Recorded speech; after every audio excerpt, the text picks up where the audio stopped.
Hello, Apostle Jeremy Scott Gibbs, Heartland Fellowship. This is your HFTC update and encouragement, and it was so beautiful out today I had to come outside and just enjoy it. It's not even spring yet, but in Michigan today, it's gorgeous enough. There's still snow on the ground behind me. You might even see a couple patches, but it was warm enough I had to get outside and just enjoy some of the weather and the blessings of the Lord today.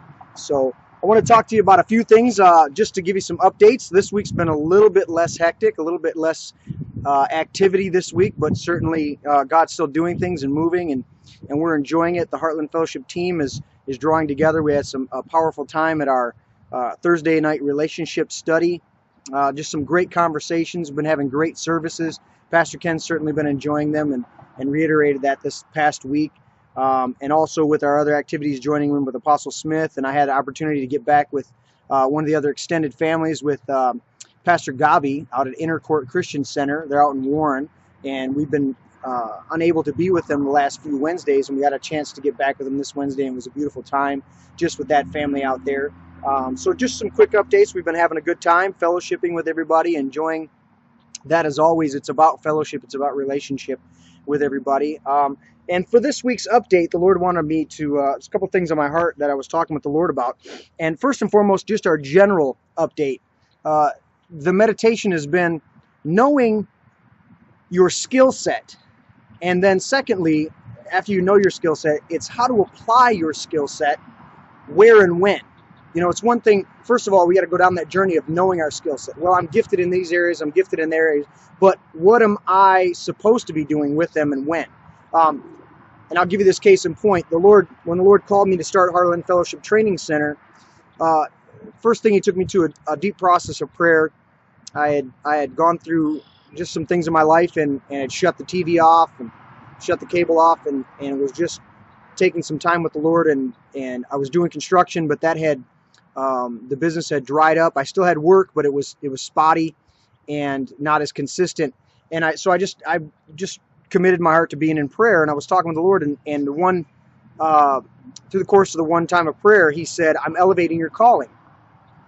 And in fact, He said to me, the words He said to me was, "You build houses, now I want you to build people." And I said, okay. And so I knew then what my skill set application was going to be. I had built houses. I knew what that entailed. I've built houses. I've done remodeling. I've done a bunch of other work. And I know my proclivities in that. I never charged enough, never valued my work enough, and then settled for less than what the value is worth and took jobs that ended up causing more headache than they did good. And then I never felt like I put all of my effort into it because it just got to a point where the pay wasn't there. And I had to, George Lucas made a statement years ago, and he said, movies are never finished. And we know, if you know anything about George Lucas and the Star Wars series, he's always, until he just sold it to Disney, he's always going back and tinkering with it and adjusting it. Well, part of his statement was he made, and I think he was quoting somebody else, but he said, movies are never finished, they're just abandoned. And I've taken that idea and that concept to heart with my stuff, that construction, as far as the work on people, it's never finished. You might get to a certain point where you abandon that particular work and you just say, oh, that's good enough, or that's settled enough.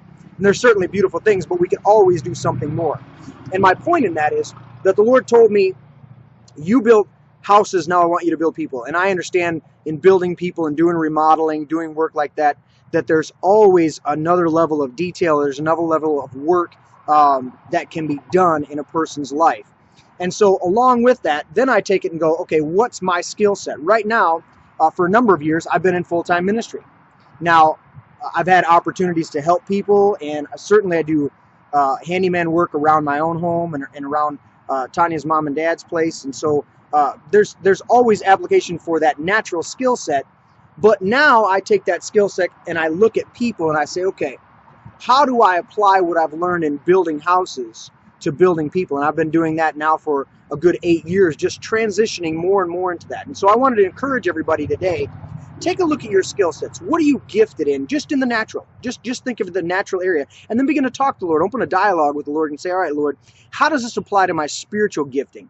How do I do that? There's so many things. When I get into a situation with somebody and I realize it's going to take a little bit of time to uproot some stuff. I think back to the times when I'm doing remodeling, and the homeowner just want this one area of the house fixed. They just want to do this little adjustment with the house, but they don't realize that that part of the house is tied to another part of the house and tied to another part of the house. And so we might have to get into the electrical, and we have to get into the heating and cooling area, and we have to get into messing with the structure of the whole building. It's not just always a cut and dried situation where we're just gonna slap some paint up over here and it's gonna be good. No, you've really got a lot of times when you go into remodeling, you encounter a lot more than you expect. And so when I was still doing it, I would tell people that, you know what, this is what I'm looking at on the surface, but if we get into it, we may have to revisit this contract. We may have to look at some other things because I'm not sure. You know, you might open up a wall and just something as simple as having ants, carpenter ants or termites or something like that. Well, that changes the whole dynamic because now the structure that you wanted to build on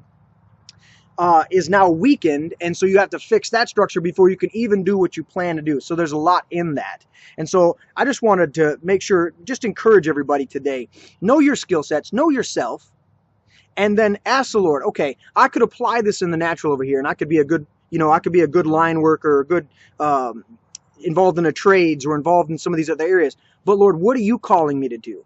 And I know that looking back for, a good 15 years of carpentry work that I did, it was a natural ability within me. I remember as a kid building tree houses and messing around and just learning that. And I never really had an opportunity to learn under another carpenter. I just struck out and did it. And I learned on the job, and I certainly observed and took pointers from people, but I really just pushed in and said, okay, I'm going to figure this out. And that's what I did. And so when I look at it, this walk of faith and walking through ministry, I haven't had a lot of mentors. Now I'm blessed in my life to have Apostle Smith, and I certainly glean from him, and I've got many brothers around me in ministry.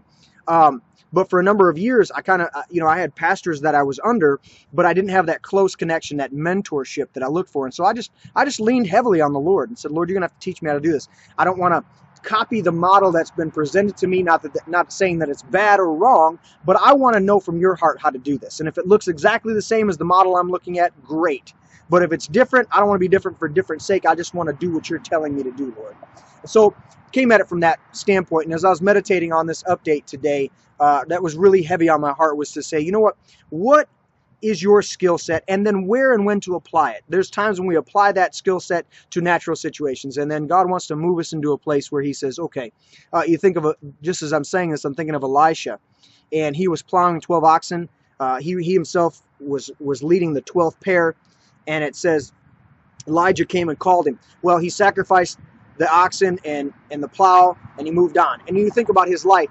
He was a leader of leaders, because this is plowman, and he's plowing with the 12th. He was the head of that.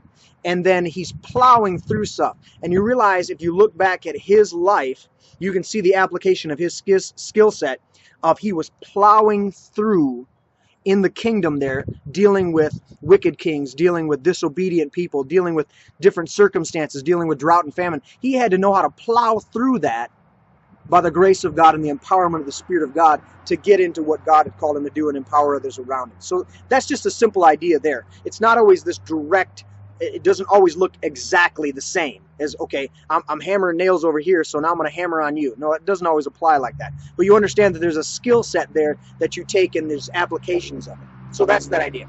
The other aspect in the prophetic that the Lord wanted me to touch on, I was meditating earlier, and he said to just touch really lightly, I'm not going to go too deep into this, but just to touch on the nature of the prophetic and realize that at its core, the prophetic is simply just hearing God for other people. That's at its core is what it is. Paul said, I desire that you all prophesy. He wanted everybody to flow in this. He said, eagerly desire the more spiritual, but he said, I desire that you all prophesy. Why? Because that's hearing for other people on another level. I can hear God for myself, but then I want to hear God for you. And why is that? The principle that Paul uses, he mentions it in a couple applications. In fact, when he's writing his second letter that we have to the Corinthians, he says, let everything be established in the mouth of 2 or 3 witnesses. And he was saying that in reference. He said, I'm going to come back to you and visit you the third time. And he says even that third visit is going to bring an establishment, because he had some difficulty with his relationship there with the Corinthians and understanding his authority and his fathering and mentoring of them. They had drifted away, and he said, I'm going to come back and I desire to bring some establishment.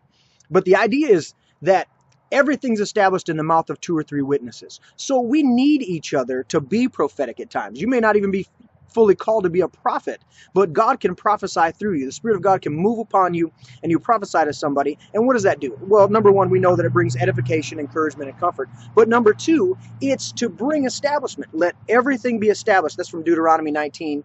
It was dealing with law and everything, like don't bring an accusation, or a court case can't be settled with just one witness. Let everything be established with the mouth of 2 or 3 witnesses.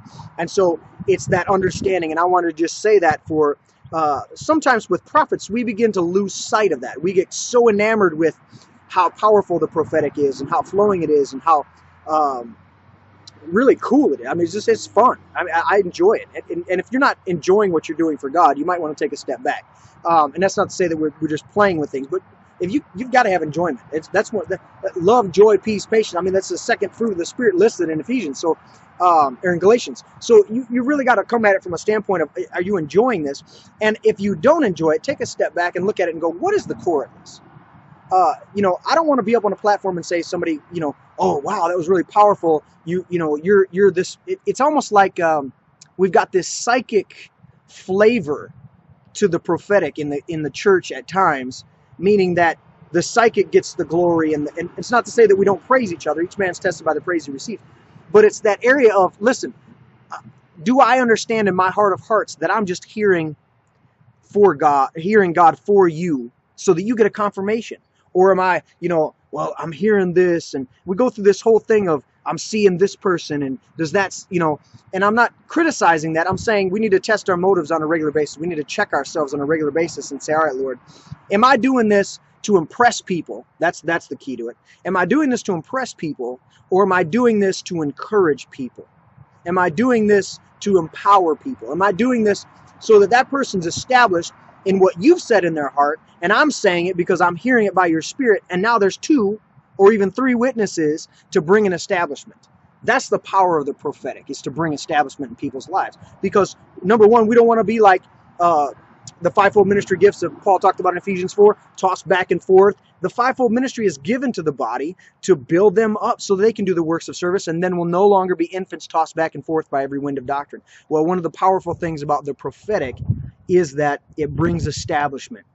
Many times I'll tell people, I'll say, does that resonate on the inside of you? Because they may not fully understand the nature of the prophetic. They're hearing me by the Spirit of God tell them something that they're like, wow, how did you know that? Well, I know that by the Spirit of God. And number one, does that resonate within you? Because I don't want to speak a word out of turn, meaning out of time, because Jesus clearly said that I have much more to say to you, but you can't handle it. That's in John chapter 15, 16, 17. But also, I don't want to miss God. I don't want to say something that I'm hearing for somebody else and apply it to this person or something along the lines. So it's the idea of, what am I hearing for you to bring establishment into your life? I want you to be grounded and rooted in the Lord Jesus Christ and in your faith in Him, in the depth of relationship, not a religious experience, but a relationship that brings life and peace. I'm Apostle Jeremy Scott Gibbs. Thanks for joining me. I'll see you next week. God bless.